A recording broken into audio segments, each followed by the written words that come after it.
सत्य, ठळक व निर्भीड सक्षम न्यूज. जतसह परिसरातील बातम्या पाहण्यासाठी सक्षम न्यूजला सबस्क्राईब करा.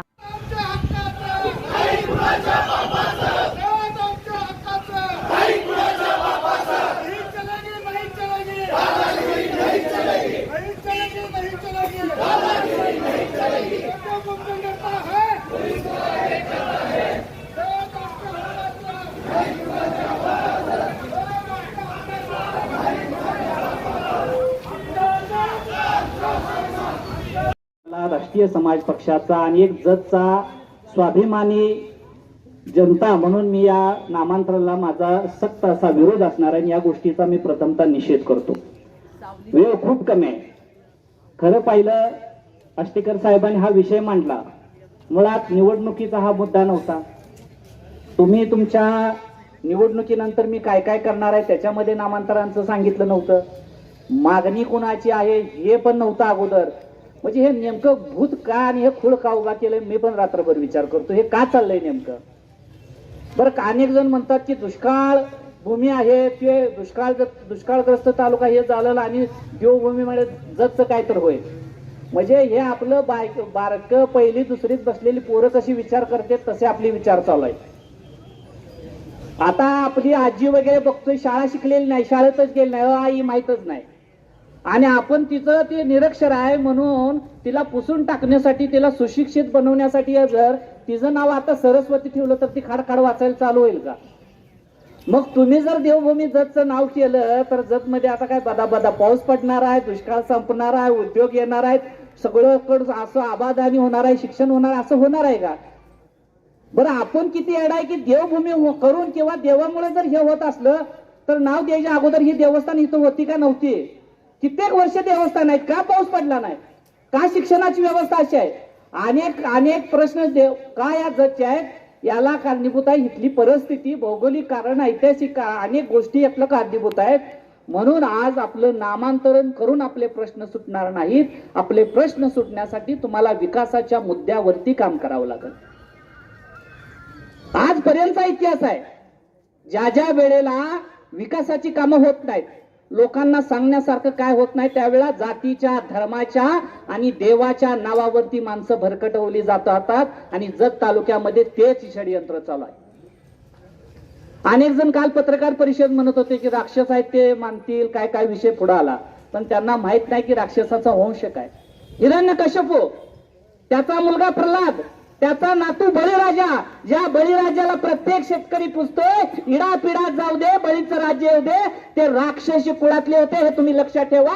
आणि पहिल्यांदा त्या माणसानं सामूहिक शेती केली आणि जो कष्ट करतोय त्यालाच नफा पाहिजे हे पहिल्यांदा या पृथ्वी तलावर कोणी मांडलं तर बळीराजानं मांडलं. हे जरा अभ्यास करा आणि मग पत्रकार परिषदेमध्ये बोला. आज तोच आम्हाला विचार करायचा आहे. आणि जातीच्या, धर्माच्या वरती आज देशामध्ये जे वादळ चाललंय त्याला पहिल्यांदा आपल्याला मूठ माती देऊन आज कुठतर भरकटवलं जातंय ते आम्हाला करायचं आहे. आणि आज हा करायचा आहे. अनेक जणांना वाटतंय की प्रतिमा, प्रतिष्ठा, दर्जा द्यायचा आहे. अरे, देवभूमी दर्जा पेन्या उद्योग भूमी दर्जा द्या, इथल्या युवकांना उद्योग मिळेल. देवभूमी दर्जा देण्यापेक्षा ज्ञानभूमी, शिक्षाभूमी दर्जा द्या, इथली पोरं शिकते आली. पडळकर साहेब, तुम्ही भाजीपाला विकणाऱ्या, फळं विकणाऱ्या, टमाटो विकणाऱ्यांच्या 10 रुपये 20 रुपये आणि बंडू डोंबाळे सारख्या शेतात राबणाऱ्या सुद्धा पोरांनी रक्त सांडले, त्यातनं तुमचं नेतृत्व चालले. देवा धर्माच्या नावावरती पोरं भरकट नव्हता, हे जाहीर आव्हान आहे तुम्हाला.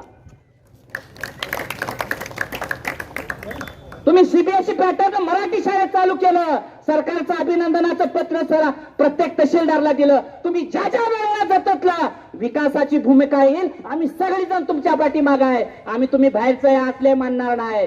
पण तुम्ही धर्माचं खूळ, जातीचं खूळ आणि देवा धर्माचं इथं काय तर राबवून लोकचं भरकटावलं असेल तर आमच्याशी गाठ आहे. मी किती काय असेल तर या विचारधारेला माझा जाहीर विरोध असेल, हे स्पष्ट मी आज इथून सांगतोय. तिथला जाहीर विरोध असेल. अहो, कुठं बर काय केलंय आपण? हिंदू एकीकड, मुसलमान एकीकड. मुसलमानांना आपण विलन बनवलं. आता अनेक जण सांगितले की औरंगाबाद, उस्मानाबाद, अनेक ते काय बाबा मुस्लिम धार्जिन होती. अहो काय, मुस्लिम या देशाचा नागरिक नाही का? त्यांचा तुम्हाला जीएसटी येत नाही का? मुसलमानाचा या देश चालण्यामध्ये हिस्सा नाही का? शिक्षणामध्ये, उद्योगामध्ये हिस्सा नाही का? हे तुम्ही सांगून टाकावं. कुठं वर तुम्ही देशाचे नागरिक म्हणून, जोपर्यंत देशाचे नागरिक म्हणूनच आपल्याला राहावं, जाती धर्माच्या नावावरती आपल्याला नाही. म्हणून आज पडळकरांनी हे जाणून बुजून घ्यावं की आज देवाच्या धर्माच्या नावावरतीच आपली लोक भरकटले होते. तुम्ही देवाच्या धर्माच्या बाजूला होऊन माणसाला माणूस म्हणून आज आपल्याला इथं यायचं आहे. आणि या ठिकाणी देवभूमीपेक्षा आज आपल्याला इथं शिक्षण, उद्योग जसं गावागावात देवळं आहेत, गावागावात उद्योग करणारी पोरं आहेत ना. आज माझ्या पुढं मित्र आहेत, शाळेत होती त्यावेळेला आणाला महाग होती आणाला, आज करोडोचा दिवसाचा टर्नओव्हर आहे. मग गावागावात पोरं आहेत, तसली पोरं एका जागी करा, उद्योग भूमी करा ना, गावागावात उद्योग उभा करा. आणि हा हेच करायचा आहे. म्हणून आज सगळ्या आणि बोलायला आपण विरोध करायला शिकलं पाहिजे. ह मध्ये ह मध्ये ह काय काय काय म्हणते, जातीचा जातीचा विरोध करणारा. जातीचा पण असू द्या, ते माझ्या पण जातीचा आहे, पण जिथं योग्य आहे तिथंच जातीच्या पाठीमाग उभा राहावा. अयोग्यच्या ठिकाणी जर तुम्ही असे भरकटत गेला तर येणाऱ्या काळामध्ये प्रश्न विचारणारा कोण नसेल. आणि आज दुसरीकडे चुकीचं घडतंय, तसं तुमच्या जातीच्या बाबतीत तर कधी तर चुकीचं घडेल, ज्यावेळेला तुम्ही सगळं सहन कराल.